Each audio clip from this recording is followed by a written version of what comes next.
Hello and welcome to this review of a game that I just played at the local chess club. So this review can help you, especially if you're going up against an attacking player. I played against Mike, who's he's a strong attacking player, and I wanted to try and neutralize his attack by trading off some of his pieces, which can be a strategy to use against attacking players. But let's see what happened in this game. So I I had some viewers talk about how they enjoyed when I hide the computer analysis so they can guess the moves. But here I'm trying to analyze this game. I did cover up my moves so you can kind of guess what moves we play. But the top computer moves will be listed, at least three of them up here. So let's see what we can learn. I had the black pieces. Mike begins with e4 and I respond with c6. So e4 is usually a good pawn push if you're an attacking player. c6 is something you can use the Caro-Kann if you want to keep things a little more strategic. So the Caro-Kann is often more strategic, although it depends what variation your opponent plays. So Mike plays this d3 move. Now, according to the listing here on chess.com, it says this is the Caro-Kann defense Breyer variation, but Mike likes the King's Indian attack, which he's trying to set up here, where you play pawn to e4, pawn on d3, you fianchetto the bishop on the king side, and bring the knights out. So I respond in the normal Caro-Kann way.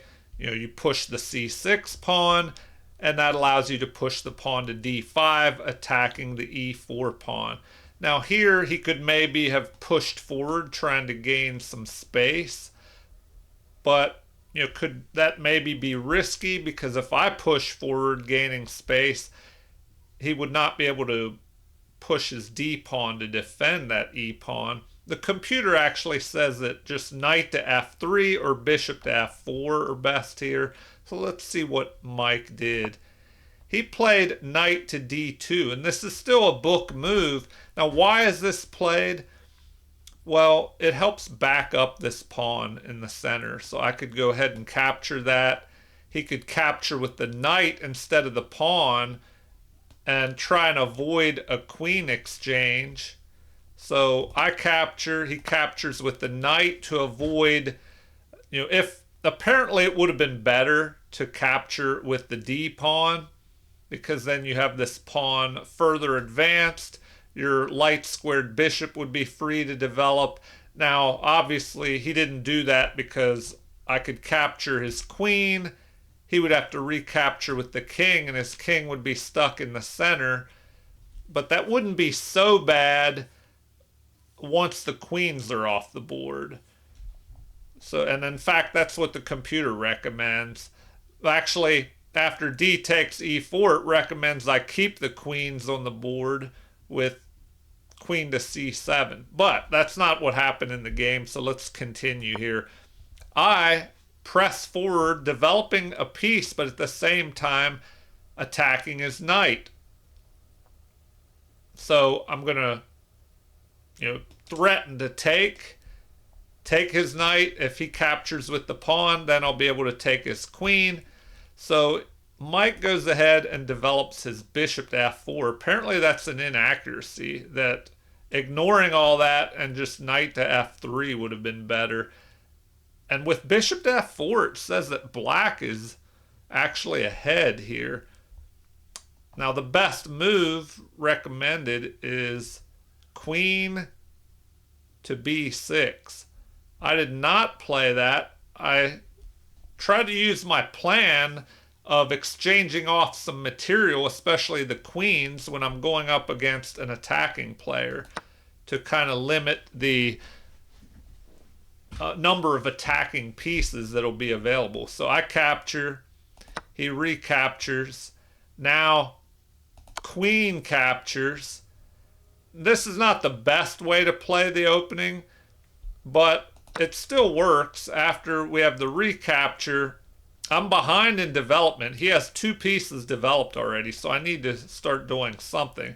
And it looks like knight to d7 was the best move, and that's what I played, because now I'm threatening to push this pawn and attack his bishop. He could try and push his pawn. I guess that's one possibility. But instead, what does the computer recommend? F3, defending, or knight to f3. So if the knight just develops, that would prevent that pawn push. But in the game, Mike plays bishop to c7. And what is the reason behind this?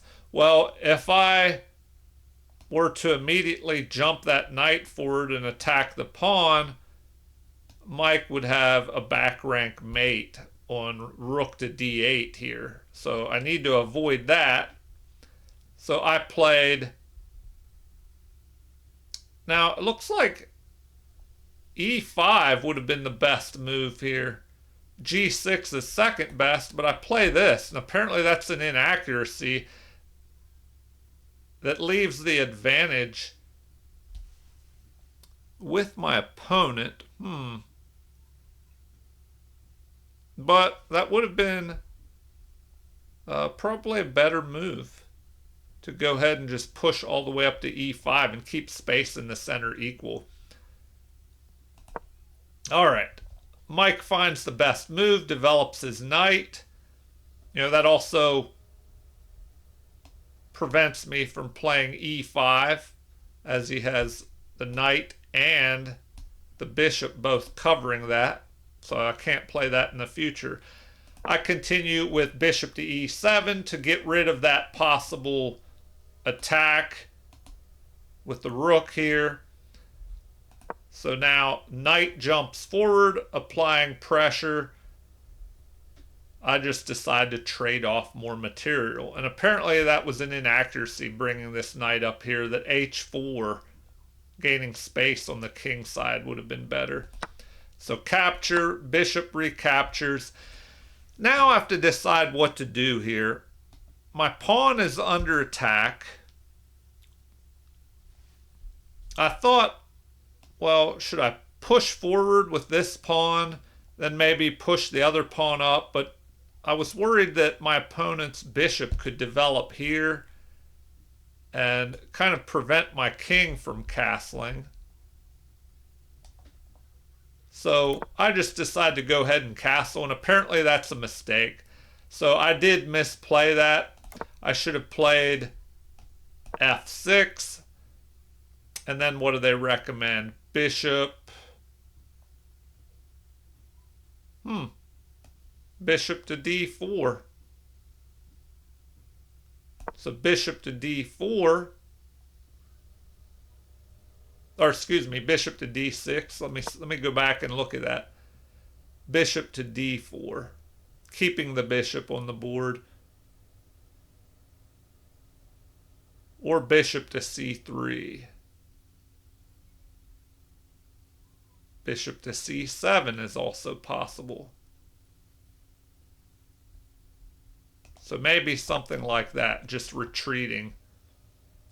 And then I should go ahead, push up to e5, but then you have bishop to c4, grabbing that diagonal. And then what? I should push and attack the bishop. All right, so this is a possibility of how the game could have played out. But what actually happened? I decided to castle, which was not the best move, and now white has a plus 0.78 advantage. Bishop develops. This is an inaccuracy. Bishop up to... actually, bishop to c7 would have been better. Moving that bishop there. All right, so this allows me to attack, and it says that's a good move, but it would have been better, apparently, to push that way, which I think I played that later in the game. So bishop retreats. Bishop to e2 would have been a better move, apparently, keeping the bishop more centralized. Here, we push forward, threatening to trap the bishop. And it looks like c3 may be the best move. My opponent played this move. That allows a4, further kicking that bishop back. And now we have the rook. I wanted to swing my rook up and over to fight for this open d file, especially before my opponent castles and is able to double the rooks on that open file. Now apparently computer recommends rook to e8 as being a little bit better. But here we go. The rooks are fighting for the open file. We have a capture, recapture by the bishop. The other rook swings over to grab the open file, threatening a back rank mate, after they capture that bishop. So I have to fight for the open file, and we just trade down more material. So now I have a pair of bishops versus my opponent's pair of bishops, and the game is looking pretty drawish, but let's see how things continue. And this is a good endgame demonstration of what to do in a close endgame with bishops like this. It probably should be a draw, but let's see how things turned out. Not a bad move here. The computer actually recommends c4, targeting my pawns, but this move prevents my king from coming towards the center, and I felt that I really needed to get that king moving towards the center, because in the end of the game, when there are not many pieces left on the board, you have to activate your kings. So I pushed the pawn up. That way my king will be able to move here and get closer to the center. Mike starts pushing his pawns, maybe getting ready to attack as this pawn is pinned by that bishop. So my king gets closer to the center. Apparently bishop to b6, immediately giving check, may have been better according to the computer. So the pawn push, I bring my bishop up, asking my opponent if he wants to trade bishops. Apparently capturing here would be best, but all these are about even, it looks like. So retreat, that's an inaccuracy. It does allow my bishop to grab a better square, so I move up here to c5 with check. My opponent brings his king closer to the center, and now what next here? King gets out of this pin, so that was the best move to get away from the pin. Now this pawn is free. We have pawn push, and I decide to capture here. So apparently that's the best move. And Mike was not sure which way to go here. We did a little bit of analysis after the game. He played G takes, and that was in fact the best move, better than E takes. So he did find the best move to play. All right, so now I drop back, asking my opponent if he wants to trade. And my idea was that if he didn't trade, if he goes off this diagonal, I could just push up here and have this outpost for my bishop. And it looks like here my opponent captured, which helped my king get closer to the center.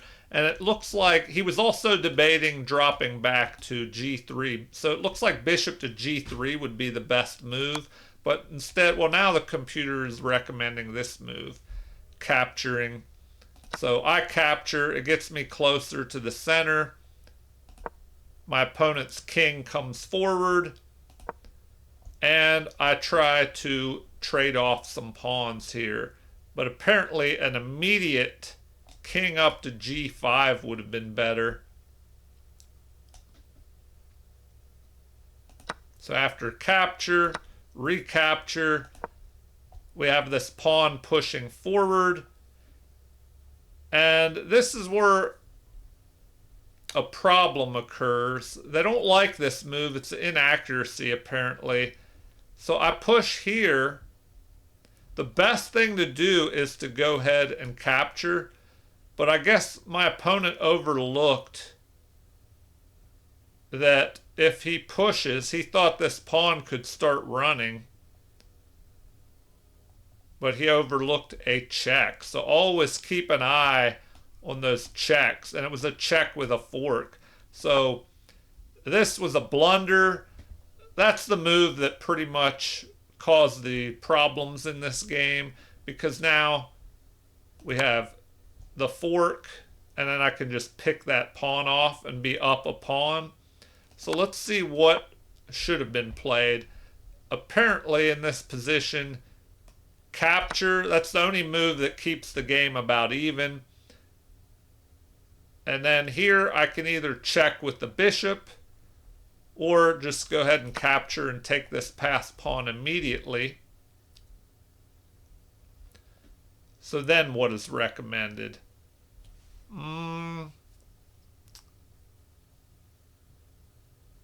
Bishop up to f7.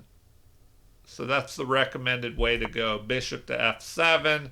Then my king would go up to e5. My opponent's king would go to e3. And the game would have been closer. We each have a passed pawn. My pawn is cutting off these squares along with the bishop to prevent the king from coming over and attacking that pawn.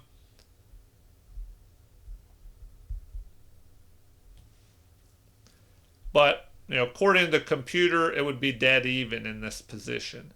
Now, if we go back to the blunder, the pawn was pushed forward, allowing a fork of king and pawn. So the king steps up. I pick the pawn off. And now we have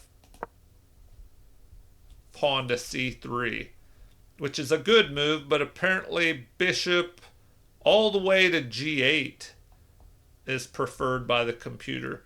So after this, I decide to push forward. The computer doesn't like that. Apparently, I should have immediately put my king up on e5.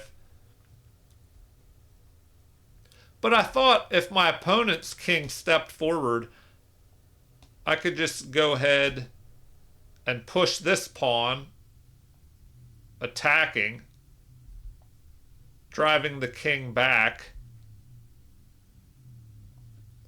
So the game continues with bishop to f7.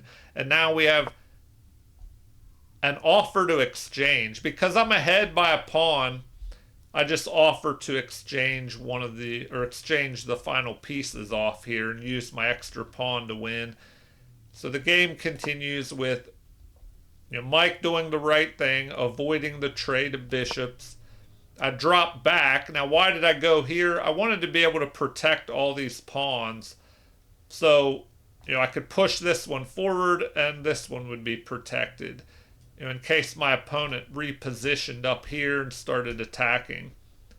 So, bishop drops back. Finally, I bring my king up. But now they actually recommend bishop back to e8. Both moves are good or excellent. So my opponent is slowly running out of options here. As my king and bishop move up the board, there's going to be less that can be done here. It looks like at this point black is winning, but I mean, if you were trying to figure out what to do, you could maybe, I don't know, well, that might not even be possible because the bishop is just covering all these squares. Earlier, it might have been a better strategy to try and trade off some of these pawns over here on the queen side. All right, so the game continues with the bishop dropping back, maybe with the idea of pushing a pawn forward. But like I said, I could just capture, or I could capture with the bishop. something like that, and be left with this passed pawn. So the game continues with the passed pawn pressing forward.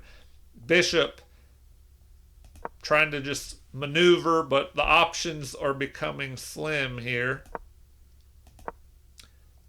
Now, my opponent stepped back, so I decide to bring my king forward. There might be this possibility of pushing that and going after this pawn, but then I could capture and have a pair of passed pawns over here. So the game continues with king dropping back. In fact, that is the best move. I push this forward to prevent any future threats on that. King steps up. We reposition, adding pressure to this pawn. So 2 attackers, only 1 defender. So that pawn will fall next. King steps back. Apparently e5 would have been a better move. But either way, black is kind of winning now. So capture, avoid the trade. We press forward here. So these pawns are stopped. All we have to do is protect the back pawn here, which our bishop can do by taking control of this diagonal. All right, the king steps up and we deliver a check. We just start pushing our passed pawns. The other pawn steps forward and we're into the final moves here. So the game continues with the bishop stepping up, running out of options here. And this was the final move. I attack. If the bishop captures, well then I just capture and I have these 2 passed pawns. I could just ignore these passed pawns and run my king over and knock out these while my opponent is dealing with the other passed pawns. What is the other option here? This is where the game ended. And before I show what could have happened, we'll do a quick game review score. It looks like Mike played at 84.7% accuracy, and I played at 92.4%. Now let's look at the bad moves. Mike had 7 inaccuracies. I had 4. I had 1 mistake, but Mike had 0 mistakes. He did have 1 blunder. And something interesting, the computer says that Mike played at a 2250 level and I played at a 2450 level. Now the opening, Mike played with 95.5% accuracy. I played with 97.9% accuracy. The middle game, 92.5 for Mike, 91.4 for me. So he outplayed me in the middle game there. End game, 78.8 for Mike and 92 for me. All right. Now, back to what actually happened, or what could have happened in the game from this point. There just aren't many options. If the bishop drops back to here, well then we can just push this pawn, trapping the bishop. And if the bishop captures, we capture, king captures, and we just have this extra pawn on f5, and we can just leave that there, run our king over to pick off all these pawns and promote our pawns on the queen side, while White's king would have to, White's king, after capturing and ending up here, would have to move forward and pick off this pawn. But in the meantime, we could knock out these blockading pawns and promote our pawns on the queen side. So hopefully you get the idea there. All right, well, feel free to leave any comments. Like and subscribe to support the channel if you haven't already. Thank you for watching and have a super chess day.